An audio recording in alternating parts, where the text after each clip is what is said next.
ikaze inshuti bakunzi mukunda kubana natwe mu nkuru n'ibiganiro bya EDL TV na Verite.rwa na Verite TV na YouTube zose akoresha mu biganiro byinshi bya siporo ndetse na showbiz.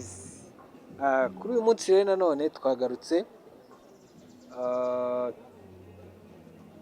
papa bimeze neza biri aho ngaho nk'ibisanzwe biri aho ngaho bya bindi by'inyarugenge. Yego amafaranga ari kuboneka, amafaranga bayafite barayigumaniye. Bambwira ngo mwarayabonye, bande ngo murayafite rwose, ahubwo ayo makuru mbwira neza niba ariyo cyangwa ari ibihuha. Yarabonetse abajene b'inyarugenge rwose ngo hafi ngo nukugenda mu dutwikire vuba aha rwose. Abajene b'inyarugenge siko ari usanga afite agatwikiriye ariko akunda turitsa rimwe mu myaka 5. Abatereka mbe nkibitseho nta wamenya akagura mbere y'ikibanza. Ushatse nubundi naye niho naganaga. Yego. Kandi kuvuga ati ushatse kuvuga ko abajene bose ahita yitereka akagatamo mbere yuko yibika y'ikibanza cyangwa inzu. Ahita afata agakereda apfa kuba yabonye akazi ka kontra myaka 5. Yana ahita afata agakereda avatereka mitengura agatwikiriye. Ariko hari umukobwa wigaze kuvuga ngo abajene b'i Kigali ngo turakenye. Reka ntere kuvuga ngo murakenye nanjye ngo nishyiremo ngo turakenye cyane. Ngo turi broke. Ubundi rero mukobwa yavuze amafuti.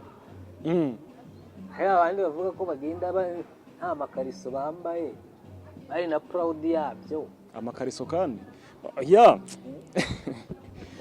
we icyo yavuze yavuze ko abajene ngo b'i Kigali turakenye cyangwa se urubyiruko. Kandi ko kurebye ahanini kuvuga ko urubyiruko rukenye ntabwo yabeshye. Yavuze ukuri kare nawe yihereyeho, yavuze ko afite ibiceri 300 kuri momo. Ukibaza tese kubera ko yavuze ngo afite iPhone ngo nibiki gutugira iPhone ukenye sagashinga nyine gaciriritse kabyara inyungu. Ahubwo ongeye icyo mbona abajeni cyangwa se urubyiruko usanga dushaka kubaho ubuzima buruta ibyo twinjiza cyangwa se uko tubaho. Noneho ugasanga hamwe wari kuzakura igishoro kapito,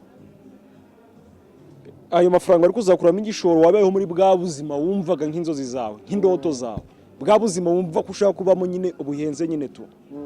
Ni gute waba uzi ko wacakiye 700 yonyine ugahita uyagura iPhone? Aho nanjye niho nagiriye akabazo. None ubwo waba ukenye ute?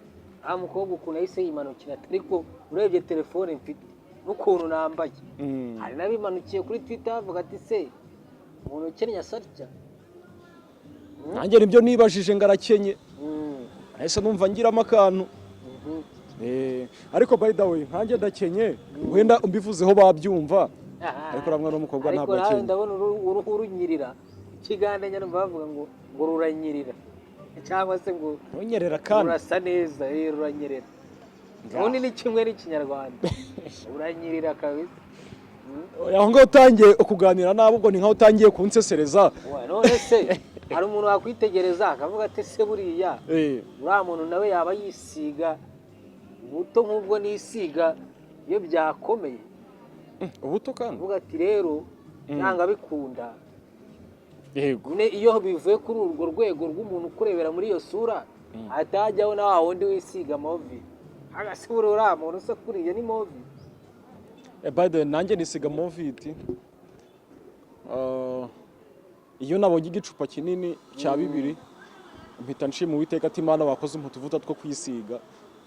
Ariko nanone abandi bakavuga bati ngo buriya ngo hari ukuntu kwisiga neza bijyana n'ikintu washyize imbere y'imbavu, kandi niwasa neza wisize gusa nta kintu wabanje imbere y'imbavu se. Gushatse kuvuga ko umuntu arya ikisi. Hari ukuntu nyine ubwiza buturuka mu bintu wariye. Apana gushakira ubwinshi mu mazi ujya kuvanga ibintu bya mukorogo, dore ko no mu Rwanda byacitse. Yego. ubwo ndi kuvuga nyine baba mabuja bagenzi bacu b'inshuti zacu hari ukuntu bajya bacangacanganya bagashaka kubizana mu Rwanda kandi bitemewe tuboneraho tunabivuga ko ibyo bintu biba bitemewe ugasanga rero hari ukuntu umuntu nawe akurebera muri iyo shusho akavuga atari kuri muntu ntabwo ari ukwisiga gusa ahubwo hari n'ikintu aba yashyize imbere y'imbavu kugira ngo ase neza kuriya kandi ibyo byose bikaba bikorwa n'ikofi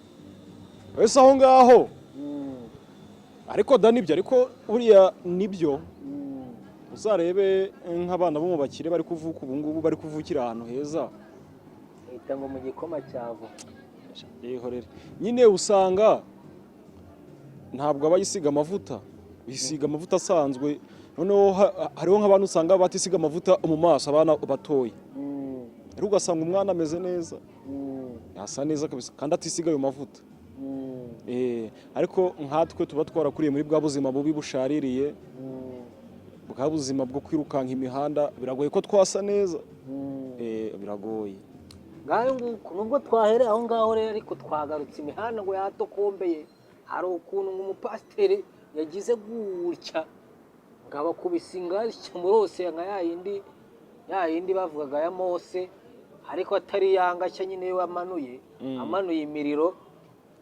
kwa kundi bajya bahanura tirebo shaka nawe arimanukiye ngo ubundi abibwiye uwo yabihanuraga aramubwira ati reka ticira birarura ati ibyo bintu ntibingereho ntibinamfate ko ntari gusobanukirwa wa mfura we yakugezeho ibyo bintu mbaza ni ibiki ndagira ngo bisigure neza umugani w'abarundi reka nkwereke hose abantu badukurikira ntabwo ari abakene niba nta na interineti uba ufite turabakoraho bagende baduteranyiriza ushaka ukuntu umenya amakuru ku gihe ari apudeti ubwo iyo nkuru y'umupasiteri wagize utirebosha yafata umugabo ntabwo umuzi ubwo utangiye kuziramo ibintu byo gufata umugabo ndagira ngo tubanze duhere kuri aya majwi nyemerera tuyumve narakunze reka nze ngerageze nyatangize ndabizi ko mwumva nyine umva icyo ushaka kuvuga by'abagabo binkuye mu bwonko nyine maze ubyumve nyine none ahantu ukeneye umugabo sibyo none ukeneye healing uhaye cyane nkawe wishakira amafaranga by'abagabo narabibonye narakunze ndakunda ariko byangejeje nari mpfuye ntabwo naguseka muyango hari igihe ikintu kikwikubaho cyane ukagera aho ukaba degute umva ukuntu Aline ambwiye nkubwire muyango sibyo umva ukuntu Aline ambwiye arambwiye ati ngo siko bizahora ngewe reka mbabwire wenda hano hariho abantu bake hari abantu bake ntabwo ari babandi bagenda birukankana ibintu ariko ni ukubona umuntu agenda ni ukuri nari mfuye ni ukuri reka mbabwire umuntu umuryango w'umusazi bakabona umugabo witonda muyango yananiye umugabo yakoze ibi akosha uwababwira uwabereka agahinda uwabereka kandi uwo mugabo aje hano nta kibi yavuga gusa iyi si ko narwambaye ko abantu bantaramye ko bamvuze ntabwo byari ngombwa kuko ngiye nkunda kwigumanira ibintu byanjye muyango w'ikirara muyango wananiranye muyango yambaye ibi muyango yagiye aha muyango yakoze ibi ariko reka nicecekere umugani muyango kereka abatakuzi niba mwumvishe neza aya majwi muyango arakubwira ngo siwe wananiranye arakubwira ngo umugabo we nawe aje kuri space yatangarije aya magambo maze kumva nawe ngo ntiyavuga ikibi yego ngati cyitwa umuntu ngo icyitwa umugabo yakizinutswe burundu ariko nanone tutarajya kure hari ukuntu wenda twakwihutira no kuvuga ku bya Muyango n'ibyamubayeho n'iki ariko banza unyinjirire neza umbwire uriya mupasiteri we nta makuru umufiteho ko wahita yirukanka agahurutura nta kintu kirimo. Hari ukuntu ngo bari abantu nabo basigaye babeshya ese bakivugira ibyo bishakiye. Abahanuzi basigaye bahanurira kuri space, insengero zose zarafunze gusa n'izujuje ibisabwa zigikora. Ako nako kandi urakazanye ntari zujuje ibisabwa. Ushatse kuvuga ko iriya caci yo kuri TikTok nayo itujuje ibisabwa? Nese kuri TikTok hari urusengero rubaho nkaho mbwira uriya mupasita. None se umuntu yaguhanura kuri space ukabyemera? Wanjye mfite amakuru ko bari ukuntu nyine ngo bitewe n'ukuntu n'abasitari bamukunda hari ukuntu bajya nanyorosha n'iki n'iki. Indese ha mupasiteri uriya mupasiteri se buriya biragoye kumenya umupasiteri wa nyawe cyangwa se n'uw'ibinyoma, biragoye cyane. Reka twinjire rero muri ibi ngibi bya Muyango na Kimenyi.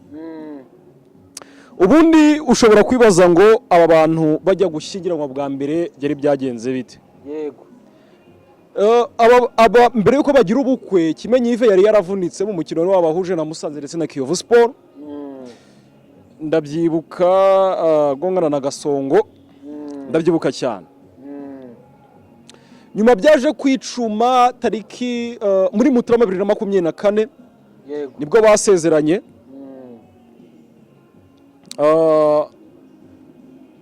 Ibintu bigenda neza.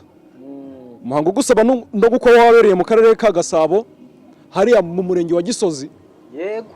Kwa wa mukiri ufite uruganda n'abadukurikira barabyibuka. Kwa mukiri ufite uruganda urwenga inzoga. Yego. Ahantu buriya biragoye cyane, buriya ntago nkunze kuvuga business z'abandi batadukandiye, ariko nyine ni wa mukiri ufite ikinyobwa benshi bakunze kwita marikeri. Yego. Ahantu rero bakorewe ubukwe icyo gihe hatangirwa na raro nyine barahazi. Yego. Yego. Natwishyura tuzamumana. No mukire. Ariko uziko Sabe uyigeze kumufotorera amafoto 2 amukandira miliyoni 3. Amufotoye amafoto 2. Ubwo nimba ari menshi ubwo yari nka 3. Namukandira 3 z'amanyarwanda bro. Arazimuhereza gusa. Hari abantu biteretse ariko muri uru Rwanda. Oya reka tumuvuge na Robert n'umukire kabisa. Aha, yego. Rero bo bakora ubukwe nyine n'umuhango waranzwe witabiwe n'ibyamamare. N'umuhango wari urimo ni mwiza Megan wabaye nyampinga w'u Rwanda mu 2019. Yego. Ntiwakwibagirwa ko Maria Yohani ari we wasohoye umugeni. Yego. Ntiwakwibagirwa ko Victor Rukotana umuhanzi uririmba gakondo ubu bukwe yari aburimo. Oya buriya bukwe bwawe burimo ibiceri. Ndetse na Jado Kabanda wabaye umujyanama wa Bruce Melody akaba n'umuyobozi mukuru wa Isibo. Yego. Wibuka ko uyu Muyango nawe yakoreraga Isibo. Kandi uribuka ko Isibiza bari barayitiriye Bruce Melody kugira ngo itwike. Yego. Kandi ko katariye urabyibuka ko urwego rwe nawe byaje bisobanuka. Yego. Umukundwa Kadete witabiriye Miss Rwanda 2019 nawe ari mu bambariye Muyango Claudine. Umuhanzi nkuru nziza waririmbye indirimbo irata ubutwari bw'ingabo z'u Rwanda. Uyu nguyu nawe nyine mu basaza basabiye umugeni Kimenyi Yves. Mu basaza bakuru. Ubwo ngewe ndagira ngo mbasubize kiriya gihe muri uriya mwaka Kimenyi Yves agikora ubukwe na Muyango. Yego. Kugira ngo tuze twinjira muri zandani neza tujya ku musozo n'igihugu cy'amahanga Kimenyi Yves kubutse mejo bundi nicyo rero yagiye gukoramo ndetse naho yagombaga kwerekeza. Ushatse kuvuga se ko yavuyeyo? Turahagera. Turahagera. Reka kuvumbisha abanyarwanda ayo bengewe. Yego. Muyango Claudine na Kimenyi Yves basezeranye imbere y'Imana mu muhango wabereye mu busitani bwa Saint Pierre. Ndahavuze bahu. Ariko reka twikomereze. Nta kundi. Nyine ubwo ni kuri Saint Pierre nyine uvuye mu ntera ngufi hariya kuri wa mukire twavuze nyiri romantic garden, reka tubivuge ntarebe umukire yariteretse. Yego. Aha nyine kuri romantic garden niho habereye umuhango wo gusaba no gukwa. Wumve ko ibirori byabereye ahatandukanye, ni ubukwe bwatwaye miliyoni zirenga 24 z'amafaranga y'u Rwanda. Yego yego. Wakwibaza ngo miliyoni 24 turazishora mu bukwe mugatandukana. Amafaranga menshi abajene b'uyu munsi yamuhaye nta Wazimpa. yakurongara ko Wazimpa. abajene rwose b'ubu ngubu kugira ngo abe yajya guk'umukobwa keretse we ayashize. Miliyoni 24 zimpaye wakongera kumbonaho nyuma y'amezi 6 n'iminsi 35.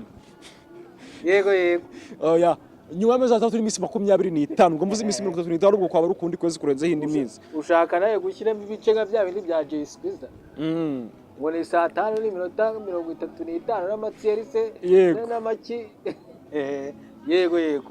Ubwo rero muzi iyo umuntu asezeranye, reka mpite mbivuga muri aya magambo.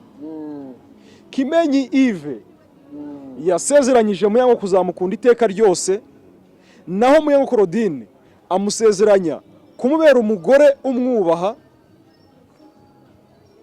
ntuze kuhatinda. Yego yego. Bakimara gusezerana bakiriye abatumirwa mu busitani, ubwo bahise bagaruka kwa Norbert. Yego yego. Mbibutsa ko n'ubutwe bwatwaye arenga miliyoni 24 z'amafaranga y'u Rwanda. Noneho byaje gutungurana iminsi yashize bivuga ko batandukanye, abantu benshi ati ni pranka. Ariko nge naje kumenya ko Saro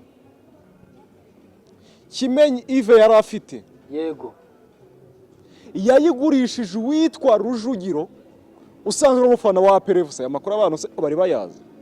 Ayo ngaya ni mashyashya uzanye ku muhanda kandi. Ako n'ubundi natanye mvuga ngo twinjiye ku muhanda. Ubwo yego tayari wahinje.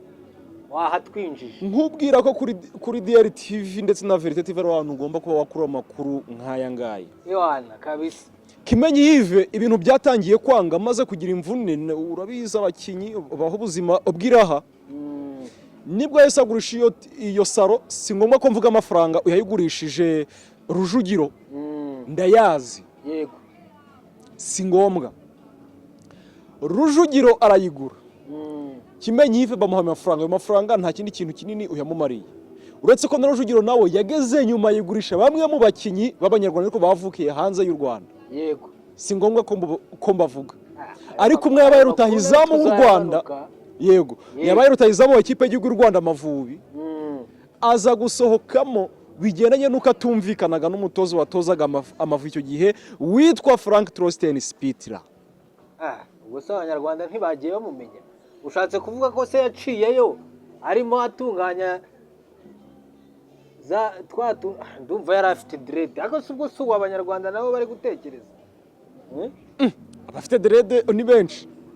Ndakeka ari uwo nguwo nyine Trosten Spitler yirukanye muri group. Avuga ko ari kugumura abandi. Nesi yoruke we ntibamwirukanye. Uzanyemo nayo Hakimu Zahabu se aracyarimo. Ni benshi. Ni benshi. Ubwo nyine Abanyarwanda bazi gusesengura baraza kureba. Ubwo rero Rujugiro bivugwa ko ari we yaje kuyigurisha nyuma muri abo bakinyi, ubwo sihinze aho byaherereye. Gusa ibintu birakura nyuma byamaze aba bombi Kimenyi na Muyango bari baratandukanye by the way. Mu nkuru twanditse kuri La Verite.rwa umwaka ushize, sinibuka ndifashisha telefone yanjye nibuka itariki. Ndibuka ko Kimenyi Yves aribwo yahagurutse ari mu gihugu cy'u Rwanda yerekeza mu gihugu cy'Ubushinwa. Yego. Yagombaga gushaka ibyangombwa bimwerekeza hagati ya Canada ndetse no muri Leta Zunze Ubumwe za Amerika. Ushatse kuvuga ko yavuye mu Rwanda ajya mu Bushinwa kandi abandi bo Abanyarwanda bari bafite amakuru ubwo ko yagiye direct muri Canada. Oya yageze mu Bushinwa. Ni mu Bushinwa. Abantu bo ku mbuga nabo nta kintu bajyaga barababeshya. iyi ni inkuru twanditse turi abambere kuri laverite.rwa. yego twayanditse turi abambere rwose. Uyu Kimenyi Yves yahagurutse mu Rwanda yerekeza mu gihugu cy'Ubushinwa. Yego, hari abakinnyi benshi baramubereye muri diru zo kugira ngo abone ibyangombwa byo kwerekeza hanze b'inshuti ze. yego Ntibyaza gukura, nagira ngo ubire ko kugira ujye muri biriya bihugu by'amahanga biragoye cyane utarabiteguye kare, biragoye cyane, ntibyapfa no kuguhira. Uyu Kimenyi Yves iminsi yashize nibwo yahise agaruka hano mu gihugu cy'u Rwanda. yego Ubwo yagarutse nyine atakibana na Muyango, bo bari baratandukanye, numva ajya mu Bushinwa, ndetse n'abantu yari afitiye amadeni hano mu Rwanda. Kimenyi Yves mbere yuko ajya mu Bushinwa yasize abishyuye. uravuze ngo igihe habaga ibihuha bivuga ko yagiye, nyuma yaragarutse. Ayo makuru ko ntayo twari tuzi. Ntabwo ari ibihuha kubera ko yaragiye mu Bushinwa. yego Ubu ngubu Kimenyi Yves ari mu Rwanda. ubu muri iyi minsi ari mu Rwanda, Uretse no muri iyi minsi amaze igihe. noneho ushatse kuvuga ko ubwo atarajya aho yagombaga kujya nyine. Mu Bushinwa yaragarutse, yageze mu Bushinwa agaruka mu Rwanda. ese uravuze ngo ntibyamukundira ko akomeza Canada no muri Amerika. yego Yego. uretse nawe ubwo umugize umushoramari. Rega sobanurira abantu badukurikira kugira ngo babashe kumenya, ese yari mu nzira agenda ahiniraho byoroshye cyangwa ibyangombwa mu yandi magambo yari agiye gushakira mu Bushinwa ntago byakunze, byabaye ngombwa ko agaruka mu Rwanda. Ubwo abamuri hafi ari kumufasha kujya muri ibyo bihugu bindi, Canada na Amerika baracyamufasha, ariko yahisemo guhita agaruka hano ku butaka bw'u Rwanda. yego yego Ubu ngubu arahari. Aya majwi umaze kubumvisha ya Muyango Claudine, Muyango yatangaje Kimenyi ari mu rw'imisozi igihumbi. ushatse kuvuga ngo Kimenyi nyuma yo gutandukana, ariko buriya hari ukuntu ibintu biba mu mpapuro bitewe n'ibyagoranye nyine byatumye abantu batumvikana, ariko mu mutima kakirimo, kuko depression nyine ntigiva nyine no mu busanzwe. noneho ushatse kuvuga ngo Kimenyi yaragarutse ahita yihinira ahantu, kandi Muyango nawe abazi nk'umuntu babanye, bituma nyine umutima nanone ukomeza kubyimba.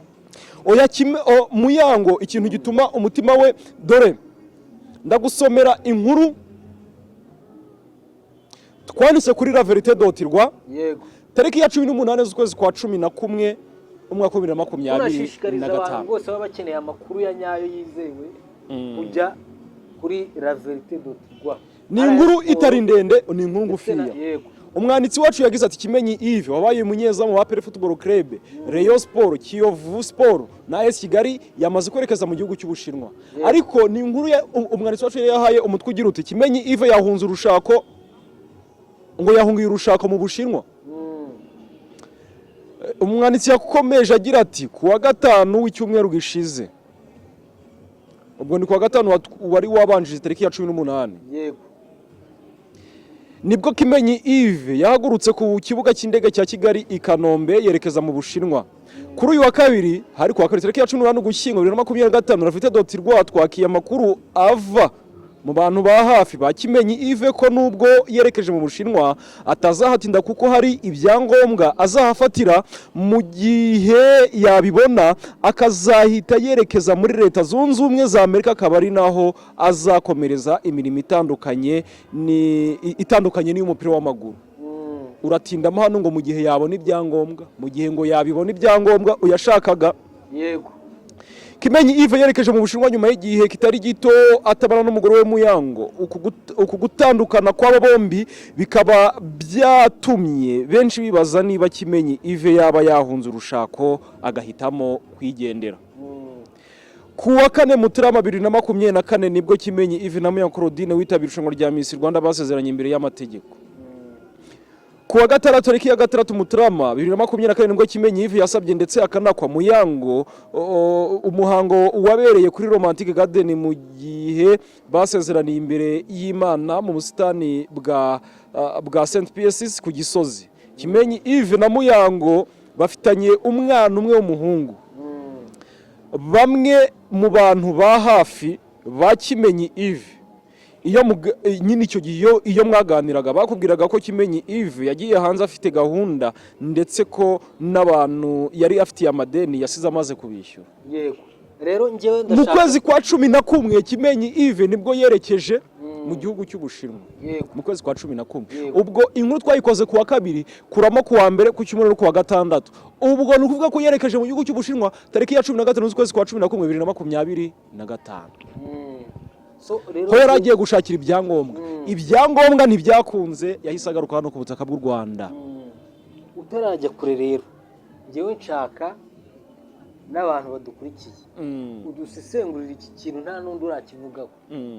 Ese nawe nk'ukuntu wabonye byagenze hari ugusezerana kwabaye n'undi abantu bari basanzwe babana bameranye neza kuko tutazi iby'inyuma y'amarido bamaze gusezerana nta n'amezi 5 arashira bahita batandukana. Oya basezeranye mu kwa mbere ikibazo cyaje 2024 ubwo ni nka nyuma y'umwaka nyuma y'umwaka n'igice kuko ikindi kintu ubundi basezeranye basanzwe babana kubera ko basezeranye bafitanye umwana umwe bari basanzwe barabanaga. Yego gusezerana ukwe bwabo bwabaye kuri pressure bro ntabwo ari bwabo uko bavuga wenda reka neke kubijyamo cyane ariko baratandukanye Cyprus 100% baratandukanye. Yego ntabwo ari kumwe yo nama makuru mfite 100% ndetse ziriya nkuru zihiswa ngo ni pranka ngo hari filime ngo bagiye gusora n'ibiki bari baratandukanye kugira Muyanga ejo bunavuga ati nge nazinutswe igitsina gabo. Benshi bavuze ate se Muyanga agiye kuba muri bwa buzima bwo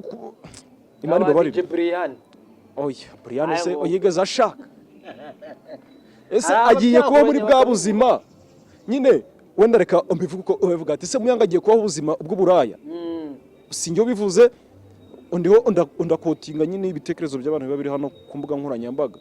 Umuyanga afite ubuzima bwe ubwo buzima bw'uburange ntabwo mbuza ariko afite ubuzima bwe ariko benshi baravuga ati se agiye kuba muri bwa buzima bw'uburaya ngo Imana baba ngo bwo guhostinga ngo n'ibiki ariko nyine uguhostinga kuramo amafaranga menshi kandi afatika n'ibindi murabyibuka jya kubyinira bavaga kariso k'umukara ukagaragara akenda cy'imbere. Yego ariko nanone hari akantu ushaka kutindaho. Yego hari abantu babihuza nuko imvune yaveteje Yves umugore akaba ari we ukorera urugo kandi urugo rugomba kugendera ku mutwe w'umugabo byari ikibazo.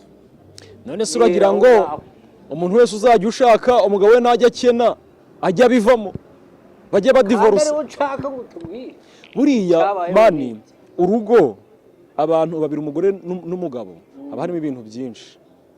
Niyo mpamvu banakubwira ngo iby'umugore n'umugabo ngo ntukabyivangemo ntukabyinjiremo. Yego zabireke nabo bafite ibindi birenze ibyo tubona ku mbuga nkoranyambaga kuri social media mu bitangazamakuru bapfuye.